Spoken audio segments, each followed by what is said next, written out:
சுடலைக்காளி சாட்சியா? எங்க அம்மா நான் சொல்றத சொல்லுங்க. சுடலைக்காளி சாட்சியா?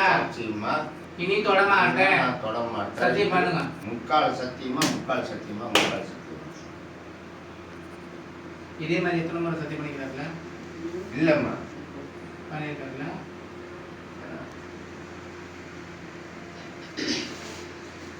சத்தியம் பண்ணிட்டீங்க. சத்தியம் பண்ணிட்டேம்மா. உங்களுக்கு பிடிச்சவங்க மேல சத்தியம் பண்ணிக்கிறீங்க. அம்மா கூட இருப்பாங்க. உங்க அம்மா கூட இருக்கட்டும். உங்களுக்கு பிடிச்சவங்க யாரு? உங்க பொண்டாட்டி மேல சத்தியம் பண்ணிக்கிறீங்க. நீங்க சத்தியத்தை மீறி போய் சாப்பிட்டீங்கன்னா உங்க பொண்டாட்டி இருக்க மாட்டாங்க. கண்டிப்பா சம்மதமா? உண்மைதான். இருக்க மாட்டேன். ஏற்கனவே கால் முடியல, கை முடியல, ரொம்ப வேதனைப்பட்டு இருக்கா. அதனால நீங்க பிடிச்சவங்க நம்பினான்றீங்களா? நான் மறுபடியும் போய் குடிச்சேன்னா அவளுக்கு ஏதோ அவளை விட்டா எனக்கு வேற யாருமே கிடையாது. இப்ப நீங்க அதான் மறுபடியும் பிடிச்சவங்க அனுப்பிடலான்னு பாக்குறீங்களா? நான் அனுப்புறதுக்கு நான் அவங்களுக்கு இவ்வளவு பிரச்சனை இருக்குன்றீங்க. அப்ப நல்லா பாத்துக்கணும்ல. நான் நல்லா தான் கேட்கிறேன். என்ன வெளியே அனுப்பிட்டு நீங்க வெத்தலையில காளி சாட்சியா நீங்க சத்தியம் பண்ணீங்க.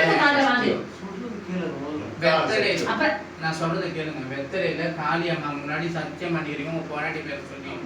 மறுபடியும் நீங்க போய் குடியை தொட்டீங்கன்னா அவங்களுக்கு எதுனா பிரச்சனை வந்து அவங்க இருக்க மாட்டாங்க. புரியுதா? தொடமாட்டீங்கல்ல? தொடமாட்டேன். நாளைக்கு நான் கோயிலுக்கும் போக ஆரம்பிச்சிடுவேன். கோயிலுக்கு போக ஆரம்பிச்சிடுவேன்.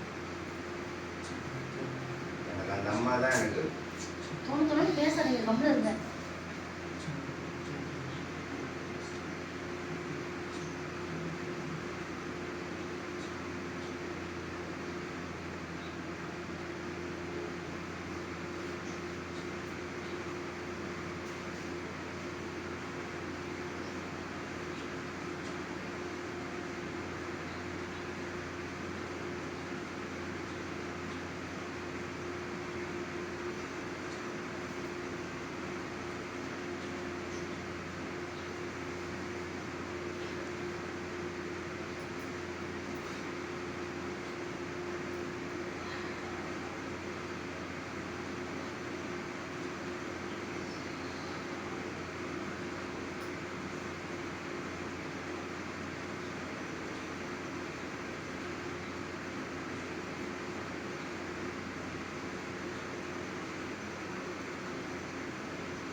அப்பா மறுபடியும் குடிச்சீங்கன்னா கை கால் வீந்துரும்.